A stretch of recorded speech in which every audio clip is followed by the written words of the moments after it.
नमस्कार साथियों, मैं विकेश कुमार आप सभी को स्ट्राइट साइंस क्लास में तहे दिल से स्वागत करता हूं। और आज हम देखने वाले क्लास 10 का इकोनॉमिक्स चैप्टर नंबर आपका 6 है और चैप्टर का नाम है वैश्वीकरण, जिसमें हम आज सबसे पहले जानेंगे उदारीकरण क्या होता है और निजीकरण क्या होता है। चलिए देर नहीं करते आगे स्टार्ट करते हैं।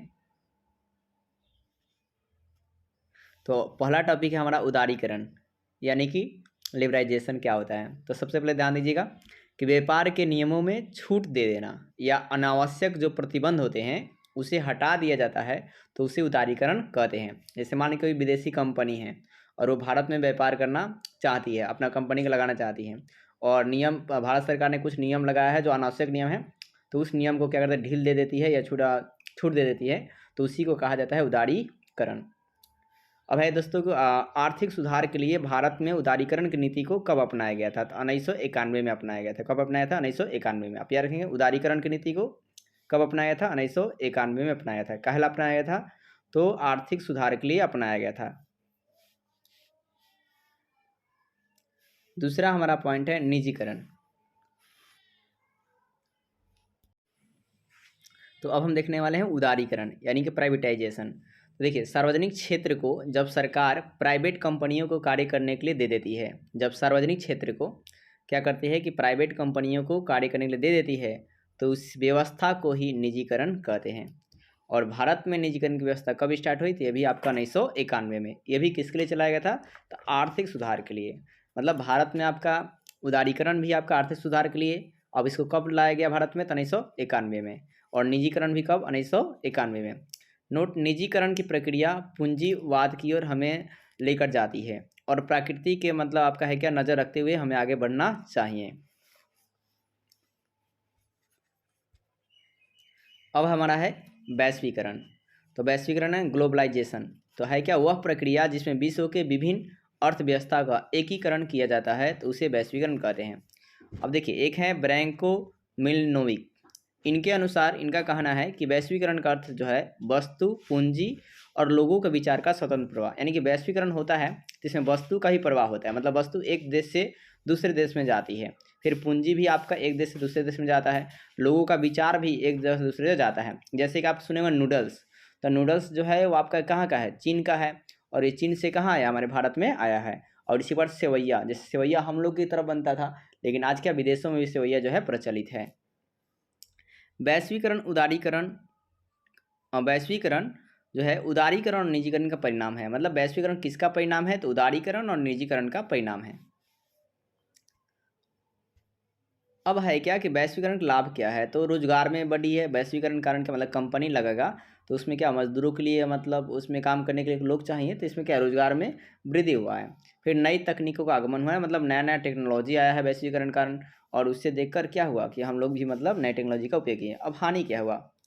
तो आपका है क्या, एक और बात, इसका एक और उपयोग है, उद्योग बढ़ने लगे, मतलब बहुत ज़्यादा इंडस्ट्रियल इलाके आने लगे। अब हानि क्या हुआ कि श्रम संगठनों पर बहुत बुरा प्रभाव हुआ। मतलब जो काम यहाँ पर क्या हुआ, टेक्नोलॉजी से होने लगा। पहले किससे होता था? मतलब मजदूर श्रमिक करते थे, लेकिन अब उस काम को किससे करना है? टेक्नोलॉजी के माध्यम से किया गया। तो श्रमिक अगर 10 मिलकर करते हैं तो वो जो टेक्नोलॉजी है एक ही कर देती है, मतलब मशीन की तरह हो जाता है। फिर छोटे उत्पादक पर क्या हुआ, बुरा प्रभाव पड़ा। मतलब जो छोटे उत्पादक थे, अब इनकी क्या होगी, उतना मतलब नहीं हो पाता था उनका पूर्ति, तो इसलिए इनके पे क्या बैड इफेक्ट पड़ता है, मतलब बुरा प्रभाव पड़ता है, और ये अपना जो है कंपनी को बंद कर देते हैं।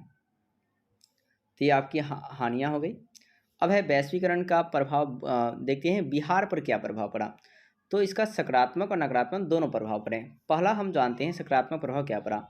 तो कृषि उत्पादन में वृद्धि है, मतलब टेक्नोलॉजी का इस्तेमाल हुआ तो क्या हुआ, कृषि उत्पादन बढ़ गया। फिर निर्यात में वृद्धि हुआ, मतलब वस्तुओं को निर्यात भी बहुत ज़्यादा होने लगा। फिर विदेशी विनियोग की प्राप्ति हुई। अब प्रत्यक्ष विदेशी विनियोग क्या हुई? मतलब विदेशी की जो किस्में थी उसका हम लोग उपयोग करें। फिर शुद्ध राज्य घरेलू उत्पाद एवं प्रति शुद्ध राज्य घरेलू उत्पाद में क्या हुआ, वृद्धि हुआ। मतलब घरेलू उत्पाद में क्या हो गया, वृद्धि हो गया। फिर निर्धनता की क्या हो गई, कमी। मतलब जो लोग निर्धन थे मतलब उसमें क्या कम हो गए। अब गरीब जो है कम होने लगे। विश्व स्तरीय उपभोक्ताओं और वस्तुओं की उपलब्धता हो गई। मतलब विश्व की जितनी वस्तुएं हैं वो हमें क्या हो गई, मिलने लगी। रोजगार के अवसरों में क्या हुई, वृद्धि। मतलब रोजगार में भी आपका बहुत ज़्यादा लोगों को मिलने लगा। बहुराष्ट्रीय बैंक और बीमा का कंपनियों का आगमन हुआ। तो बहुराष्ट्रीय कंपनियां भी आई और बीमा का भी क्या हुआ, आगमन हुआ। नकारात्मक प्रभाव देखें तो कृषि और कृषि आधारित उद्योग की अपेक्षा क्या हुआ कि बहुत ज़्यादा इस पर बुरा प्रभाव पड़ा।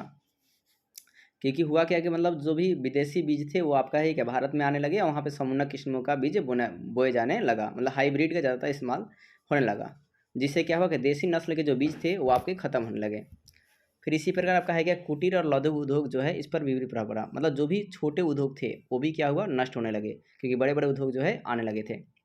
फिर है क्या रोजगार के विपरीत प्रभाव पड़ा, मतलब हुआ यहाँ पे कि जब कोई कंपनी आती है तो वहाँ पर वह मशीन का भी इस्तेमाल करती है, तो जब मशीन का इस्तेमाल करेगी तो वहाँ पर क्या होगा कि जो भी मतलब श्रमिक होंगे उनको क्या होगा रोजगार नहीं मिल पाएगा, वो सारे काम किससे किए जाएंगे तो मशीनों से कर दिए जाएंगे। फिर है क्या आधारभूत संरचना के लिए कम विकास में कम विकास के लिए कम निवेश, मतलब वहाँ पे इन्वेस्ट जो लोग है क्या कि कम करने लगे, अब जब कमाएंगे कम तो इन्वेस्ट भी क्या करेंगे कम करेंगे। वो राष्ट्रीय कंपनी किसे कहते हैं नहीं मल्टीनेशनल कंपनी, जो कंपनी एक से अधिक देशों में उत्पाद पर क्या करते हैं नियंत्रण करती है उसे बहुराष्ट्रीय कंपनी कहते हैं। बहुराष्ट्रीय कंपनी वस्तु और सेवाओं के उत्पादन जो है विश्व स्तर पर करती है और क्या करती है लाभ कमाती है। जैसे बहुराष्ट्रीय कंपनी फोर्ड मोटर्स, ये कहाँ की आपकी इंडिया की है। सैमसंग, सैमसंग कहाँ की है साउथ कोरिया की है। फिर कोको कोला, ये कहाँ की है दोस्तों अमेरिका की कंपनी है। फिर है क्या नोकिया, ये कहाँ की है भारत की है। और टाटा मोटर्स भी कहाँ की है भारत की है। खासकर आपके क्लास 10th में एग्जाम ये पूछता है कि निम्नलिखित में बताइए कि भारत की बहुराष्ट्रीय कंपनी कौन सी है, तो आपका आंसर ज़्यादातर मिलेगा टाटा मोटर्स या फोर्ड मोटर्स रहता है। अब है कि और सारी भारत की बहुराष्ट्रीय कंपनी और कौन कौन है, तो रिलायंस इंडस्ट्रीज है, टाटा मोटर्स है, इन्फोसिस है, याद रखिएगा इन्फोनिक्स एक होता है एक इन्फोसिस है, ठीक है। इन्फोसिस टेक्नोलॉजी है, सन फार्मा है, फोर्ड है, भारत फोर्ज है, फिर एक है रैन ब्रैक्सी है, वारखाट है, कोडिला हेल्थ है, और एक है हिडाल्को है और विप्रो है। अब है दोस्तों निवेश यानी कि इन्वेस्टमेंट, तो है क्या कि परिसंपत्तियों जैसे भूमि भवन मशीन और अन्य उपकरणों को खरीद में व्यय की गई मुद्रा को ही क्या कहते हैं निवेश कहते हैं। मतलब आप मान के चलिए कि टेम्पू खरीद ले रहे हैं और आप टेम्पू मतलब उसमें क्या किया आपने इन्वेस्ट कर दिया, आप उस टेम्पू से आप क्या करेंगे मतलब हर महीना आपको कुछ इनकम आते रहेगा, तो इसी को इन्वेस्ट कहा जाता है। और जो आप बैंक में मतलब इन्वेस्ट करते हैं तो उससे आपको सेविंग हो जाता है। अब है कि विदेशी निवेश, तो है क्या बहुराष्ट्रीय कंपनियों के द्वारा किए गए निवेश को विदेशी निवेश कहते हैं। यह निवेश लाभ के कमाने के उद्देश्य से किया जाता है। अब है नई आर्थिक नीति यानी कि न्यू इकोनॉमिक्स पॉलिसी, तो या आर्थिक सुधार, तो इस नीति को कब लाया गया था 1991 में। कब लाया गया था दोस्तों 1991 में लाया गया था।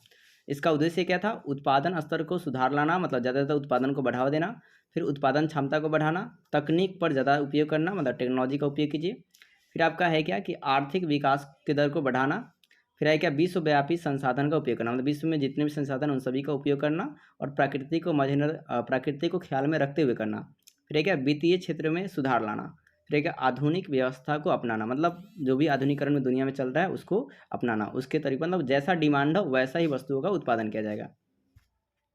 अब है विश्व व्यापार संगठन की बात करते हैं WTO, तो है क्या यह एक अंतर्राष्ट्रीय व्यापार से संबंधित नियमों को निर्धारित करती है और यह देखता है कि नियमों का पालन हो रहा है कि नहीं हो रहा है।